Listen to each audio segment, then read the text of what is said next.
मैंने कैसे शुरुआत की या स्कूल में थोड़ा सा दिमाग में था। तो हाँ, स्कूल में थोड़ा सा कहीं सोचा था, कहीं शायद पढ़ लिया होगा, कहीं सुन लिया होगा कि नहीं आईएएस ऑफिसर नाम की कोई चीज़ होती है।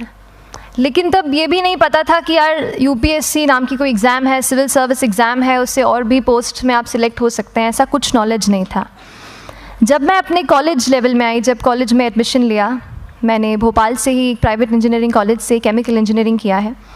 और उस दौरान मुझे जब मैंने सोचना शुरुआत की कि क्या बनना है, कंटेम्पलेट किया कि एग्जैक्टली क्या करियर चाहती हूँ, तो लगा कि यार कहीं जो पुरानी ड्रीम थी, एक जो सपना था, वो अभी उसको सामने लाना चाहिए।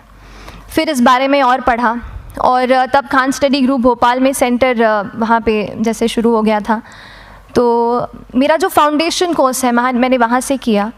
और इस एग्ज़ाम के बारे में जो चीज़ें मुझे 1-2 साल में समझ में आई हैं, वो कुछ चीज़ें मैं आपसे शेयर करना चाहती हूँ।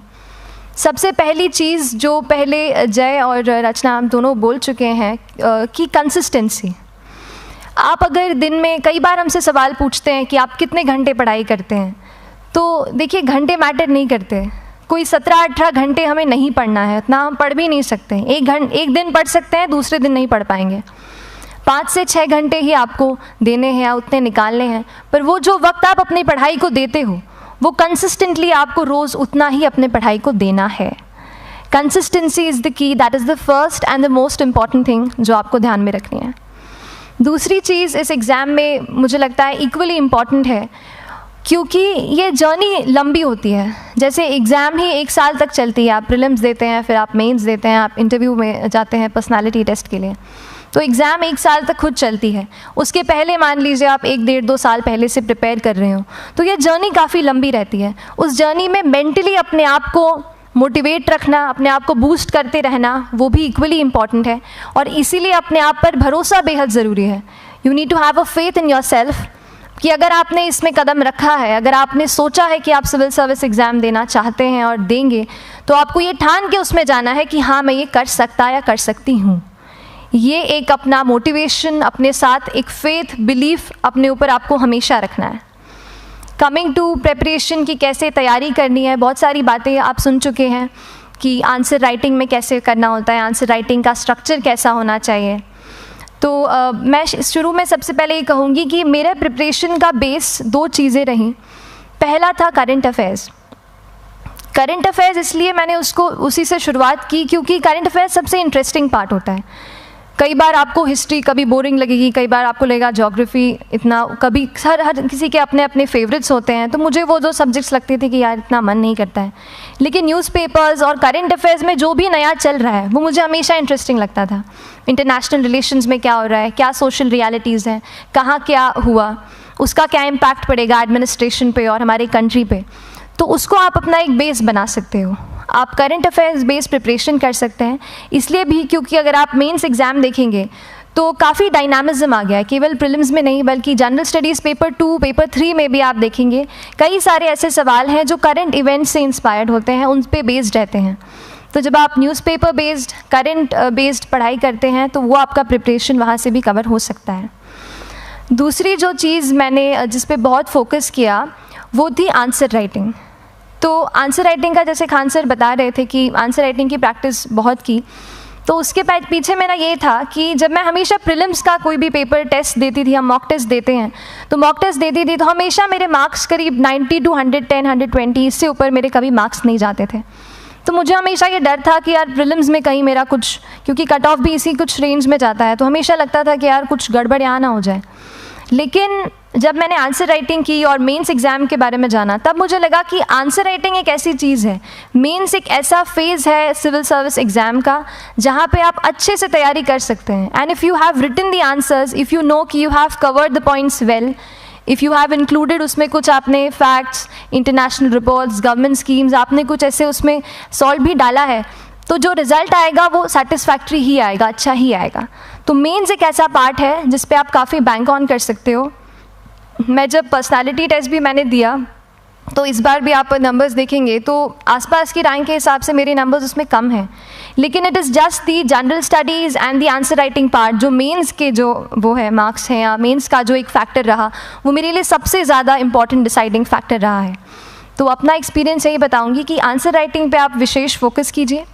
जैसा स्ट्रक्चर आपको बता ही चुके हैं कि इंट्रोडक्शन में कैसे आपको शॉर्ट रखना है, बॉडी एंड देन कंक्लूजन, उसमें छोटी चीज़ जैसे मैं अभी मेंशन कर रही थी, आप एक इंश्योर कीजिए कि देखिए जो भी एग्जामिनर आपकी कॉपी चेक कर रहे हैं वो दिन में 10, 15, 20 कॉपीज़ चेक कर रहे हैं, तो उन सब से आपको अलग कैसे आप अपनी कॉपी दिखा सकते हो, ये चीज़ आपका प्रेजेंटेशन और आप जिस तरीके से आंसर लिखते हो कंटेंट को, वो मैटर करेगा। आप इंश्योर कर सकते हैं कि आपके आंसर में कुछ फैक्ट्स, गवर्नमेंट की स्कीम्स, कुछ कमिटीज़ बैठती हैं, जैसे एक प्रिवेसी पे जस्टिस BN श्रीकृष्णा कमेटी की रिपोर्ट आई है, तो आप मान लीजिए आपको कोई प्रिवेसी पे सवाल आ गया तो आपने उन कमेटी का नाम कोट कर दिया। ऐसे बहुत सारी कमिटीज़ होती हैं। कुछ इंटरनेशनल रिपोर्ट्स आते हैं, वो आप उनको इनके बारे में लिख सकते हैं। इंडिया का मैप आप बना सकते हैं। मैंने सीख लिया था कि 10-15 सेकेंड्स में कैसे जल्दी से मैप बनाना है और उस पर कैसे पॉइंट कुछ करना है, कुछ लोकेट करना है। तो ये कुछ ऐसी चीज़ें हैं जो आपके आंसर्स को एनरिच करेंगी और प्रेजेंटेबल बनाएंगी। तो इस तरीके से आंसर्स पे जैसे हम क्लास करते हैं, लेकिन उसके साथ साथ आपको ये कोशिश करनी है कि 1 से 2 आंसर पर डे आपको ज़रूर लिखने ही लिखने हैं, apart from the test series that you are doing. Answer writing से 2-3 चीज़ें होती हैं, ना केवल हमारी एक लिखने का हमें समझ आता है हम क्या लिखते हैं कैसा है, पर हमारा कॉम्प्रिहेंशन भी इम्प्रूव होता है। हमें कितना समझ में आया वो भी हमें खुद समझ आता है जब हम आंसर्स लिखते हैं। और इसीलिए आंसर राइटिंग पे आप फोकस कीजिए, 1 से 2 आंसर ज़रूर लिखिए। और आंसर राइटिंग के बाद the third pillar of my preparation जो काफ़ी इंपॉर्टेंट जिसने रोल प्ले किया, that was tests and test series and mocks. देखिए हम पढ़ रहे हैं यहाँ पर, I will also come to the point कि हम कैसे दिल्ली, भोपाल और इंदौर में प्रिपेयर करके बिना दिल्ली जाए हम कैसे कर सकते हैं, I will come to that point. पर उसके पहले टेस्ट की थोड़ी बात कर लेती हूँ कि टेस्ट देना क्यों ज़रूरी है। हम ये जो एग्ज़ाम दे रहे हैं सिविल सर्विस की, एक ऑल इंडिया लेवल एग्ज़ाम है and this cut throat competition. तो उसके लिए आप केवल पढ़ते रहें, सारी बुक्स, मटेरियल्स, स्टैंडर्ड ये करंट का सब पढ़ लें, लेकिन अगर आप ये नहीं जज कर पाए कि आपका क्या लेवल है at an all India level, तो चीज़ें समझ में आप नहीं, मतलब आप आगे नहीं बढ़ पाएंगे या सही डायरेक्शन नहीं पकड़ पाएंगे।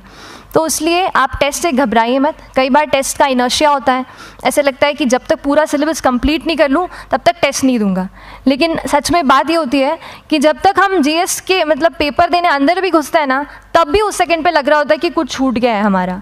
तो ये चीज़ होगी ही, इसीलिए ये मैं कभी मत सोचिए कि जब तक पूरा सिलेबस नहीं कर लूँ टेस्ट नहीं दूंगा। जैसे आपका एक थोड़ा बेस बन जाता है प्रिपरेशन का, आप टेस्ट दीजिए, चाहे वो प्रीलिम्स का MCQ का टेस्ट हो या मेंस का राइटिंग स्किल की प्रैक्टिस हो, टेस्ट पे आप फोकस कीजिए। उसके बाद टेस्ट केवल देने के लिए नहीं देना है, उसको एनालाइज भी अच्छे से करना है। When you get the answer hints, when you get the answer keys, analyse properly कि आपकी क्या गलती हुई है और उससे भी सीखने की कोशिश कीजिए कि क्या कुछ नया मुझे इस टेस्ट पेपर से या इस आंसर कॉपी से मिल सकता है। तो इस तरह से टेस्ट पे भी आप फोकस कीजिए। And I will come lastly to the point कि जब मैंने प्रिपरेशन शुरू की थी अपने कॉलेज के 2nd ईयर 3rd ईयर आते आते, तो मन में बहुत सारे फियर्स थे। मैं भी एक नॉर्मल फैमिली से हूँ, मेरे फैमिली में किसी ने आज तक सिविल सर्विस का पेपर भी नहीं लिखा था, तो मन में बहुत सारे फियर्स थे, डाउट्स थे, क्या होगा, कैसे होगा। तो हो सकता है आपके मन में भी ऐसा हो। और हम जैसे यहाँ रहते हैं, हम सोचते हैं कि दिल्ली जाना तो सबसे ज़रूरी है, उसके बिना तो ये एग्ज़ाम हो ही नहीं सकती। तो उस पर मैं एक चीज़ बताना चाहूँगी कि जैसे KSG जैसे इंस्टीट्यूट हैं, जो फैकल्टी भी हमें वही मिलती है जो दिल्ली में पढ़ा रहे हैं, तो ये एक बहुत पॉजिटिव पॉइंट है कि क्वालिटी का कोई दिक्कत नहीं आएगी।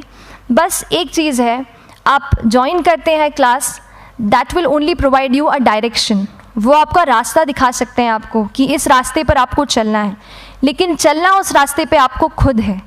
You have to work on your own. कभी ये मत सोचिए कि मैं वहाँ नहीं जा पा रहा हूँ तो नहीं हो सकता, यहाँ है, तो हम एक्सक्यूज़ेस बनाते हैं। कई बार चैलेंजेस आते हैं। तो मैंने कॉलेज के साथ प्रिपरेशन की, तो उसमें भी काफ़ी दिक्कत आती थी। कभी कभार कॉलेज की एग्ज़ाम होती थी तो इसमें मैं अपना उतना वक्त नहीं दे पाती थी। तो उस मोमेंट पे फिर प्लानिंग ने मुझे बहुत हेल्प किया कि हम किस तरीके से अपने कॉलेज के एग्ज़ाम के लिए प्लान कर लें। जैसे मैंने इंजीनियरिंग की है और मुझे पता है कि हम इंजीनियर्स 1 महीने से ज़्यादा पहले से पढ़ते नहीं हैं, पढ़ते हैं क्या? तो वो चीज़ आप ध्यान रख सकते हो, उसको अपना स्ट्रॉन्ग पॉइंट बना सकते हो।